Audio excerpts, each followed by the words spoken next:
everybody, Ramey here, and today what I'm going to talk about is the difference between a front-end analysis or performance analysis and a needs analysis and a needs assessment. These are words that I see instructional designers throw around all the time, and sometimes we get them confused because sometimes we use them interchangeably, and there's good reason for that, and I want to kind of just very briefly and quickly talk about this. All right, so performance analysis or front-end analysis is designed to determine if training is a need. It determines what are the problems.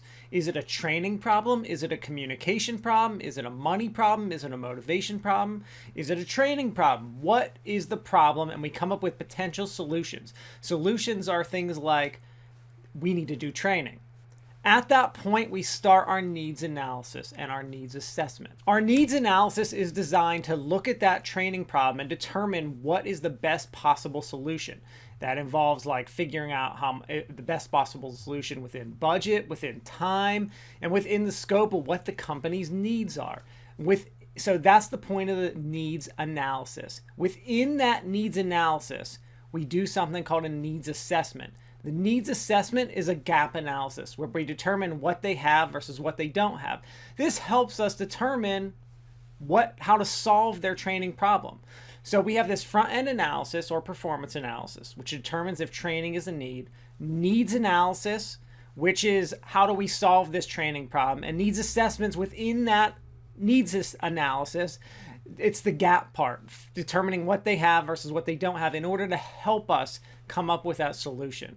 I'm trying to make this sound as easy as it can be to break it down at a really high level. Now, realistically, when you're doing this, and the reason people throw all these terms around, as a consultant, so when I go into a company, I have to do all three of these things at the exact same time. That means I don't have time to sit down and do like a month-long front-end analysis to determine if training is a problem, unless I'm specifically hired to do a front-end analysis. Usually I'm coming in and they're already telling me training is a problem, and I need to, in a few meetings, do my front-end analysis to kind of verify that training is definitely the problem.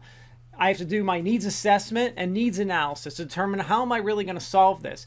And I have to do all of that in sometimes 1 to 3 short meetings, hopefully with a SME, hopefully seeing some of the content, because I have to write their proposal, give them a budget and a time frame. So I have to have all that done usually before I really can start the project.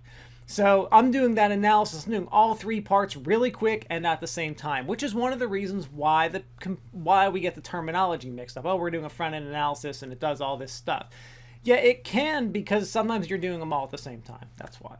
But realistically, there are 3 separate things that can be done in a specific order, and that's how books write them, because it makes sense to teach a new student the long way and the right way, so they can start to learn how to do it that way. Then as they get more experience, they learn how to cut corners and how to save time. Thank you.